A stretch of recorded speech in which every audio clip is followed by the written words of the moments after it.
You have the unknown on the very outside, and then inside that you have culture. And so that's like nature and culture as well. It's like unknown territory and known territory. And then inside the culture, holding you up, so to speak, is the individual. And you might say, well, why in this representation is the individual crucified?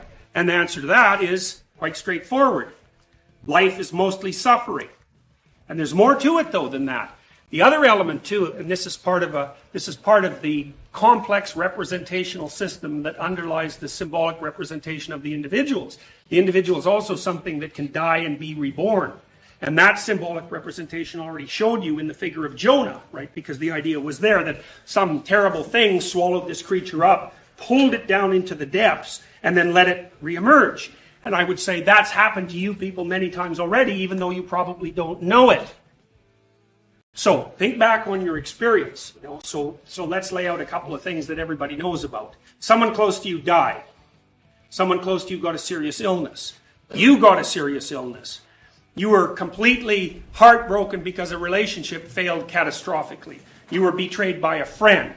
Well, I'm sure that for most of you, at least, well, let's find out. How many people in this room have had at least one of those things happen to them? Right. So, okay, so you perfectly well understand what those experiences are like. So then the question is, where do you go when an experience like that occurs? And you might think, well, what do you mean, where do you go? You're in the same place. And I would say to you, well, no, it depends pretty much on exactly what you mean by place. Places are times too, and you can be one person at one moment in the same place and a completely different person in the next moment in the same place. And that means you're really not in the same place at all. And when something comes along and pulls the rug out from underneath you and you fall, what you fall into is the unknown. And that's a completely different place. And that's the underworld of classical mythology. And it's also the unconscious. And part of the reason that it's the unconscious, it's so complicated. When the rug is pulled out from underneath you, and you're somewhere you don't want to be and didn't expect and didn't like, what starts to structure how you respond is the fundamental biological systems that make up the substrata of your psyche. So, for example, the first thing that might occur is that you experience it as a terrible shock. And that's a physiological response. And then maybe right afterwards you're angry, or you're afraid, or you're confused, or you're depressed, or it's another emotional response. And then you start to imagine alternative scenarios or reasons why this thing might have occurred. There's a whole set of processes that are automatically undertaken when you encounter something that's outside the realm of your expectation and your desire.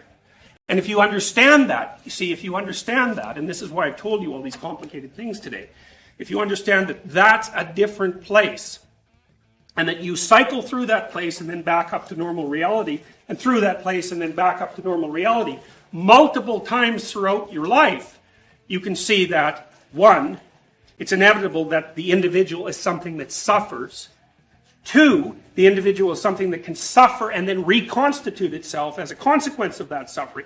It doesn't necessarily happen, Now and then, something can come along and take you off at the knees and you just never get back up.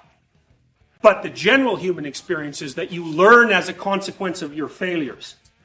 And the reason for that is that the place that you go when you fail has a tremendous amount of information in it. So, for example, it might be that if you were betrayed in a relationship, that you're just too damn naive. And there's a lot of things that you should have paid attention to in the world, and maybe even within the person who you were attracted to with regards to their character, or your own character, that you should have known more about. And if you would have known more about it, well, that would have been a particular hole you wouldn't have stepped in. And so the appropriate reaction to a catastrophic failure, and this isn't always possible, is to react as how you're going to react, which is usually with shock and dismay, and then to learn from the experience and to gather whatever information there is in the failure so that you can extract out that information and rebuild yourself out of it and restructure your conception of the world so it's richer and more dynamic. Now, let me just give you an example of that. Remember the Hobbit, right? I don't know, I spent a couple of $100 million on that movie, and it was written in the 1960s, but it was based on very, very old stories, including some of the Norse sagas.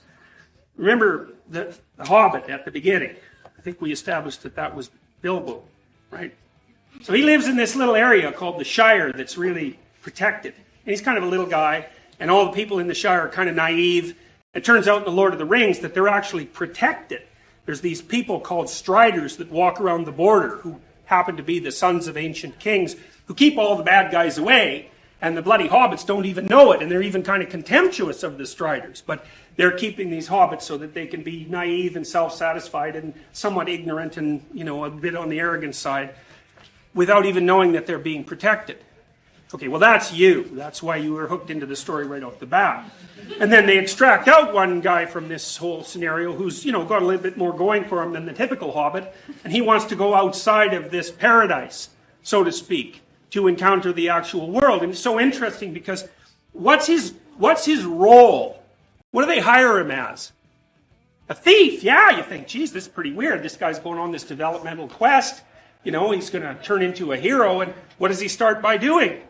He starts by becoming a criminal, right? But that seems to be part of the story. It's actually part of his heroic transformation. And, one of the things Jung said about heroic transformations was that the first thing that happens when you put yourself outside your zone of comfort, if you do that voluntarily, is that you encounter your shadow, which is the part of you that is fundamentally, in some sense, antisocial and criminal. And then you extract from that element of yourself those personality attributes you need to survive when you're outside where everything is comfortable and predictable. And then what happens with Bilbo? Well, he encounters a dragon, right? That's the dragon we talked about already. That's the thing that swallows you up when you don't know where you are. And he gets a treasure as a consequence of that. Well, you see, what the story means is that if you go outside your zone of comfort, if you go outside of what you understand and you do that voluntarily, and you develop the skills that you've rejected that are necessary for your proper survival as an integrated human being, you can encounter the thing that most frightens you, and you can extract something of value as a consequence. And that's the human story. That's the fundamental story of mankind. Because we're always the thing that goes outside of what we understand to confront what we don't understand that frightens us so that we can get whatever that thing has. Go somewhere you don't understand. That's the first thing. Get thee out of thy country. Back in the 1920s, there was a whole slew of American writers who ended up as expatriates in Paris, Hemingway among them, and who wrote The Great Gatsby. Fitzgerald, yes, and a variety of others. It was very inexpensive in Paris at the time, and part of their transformation into great literary figures was the fact that they were out of their country, and now they could see what their country was, because you can't see what your country is until you leave it. So you have to go into the unknown, and that's God's first command. Go into the unknown, because you already know what you know. And that's not enough unless you think you're enough. And if you're not enough and you don't think you're enough, then you have to go where you haven't been. And so that's the first commandment to Abraham. It's like, okay, that's a good one. That makes perfect sense. Go to where you don't know. Yes. And from thy kindred. Well, what does that mean? It means grow up, right? That's what it means. It means get away from your family enough so that you can establish your independence. And that isn't because there's something wrong with your family, although perhaps there is, as there is perhaps wrong with you. But it means get away. I talk to people very frequently whose families have provided them with too much protection. And they know it themselves. And that means they're deprived of necessity. One of the things that you see in the United States, for example, is that the children of first-generation immigrants often do better than their children. And the reason for that is that the children of first-generation immigrants have necessity driving them.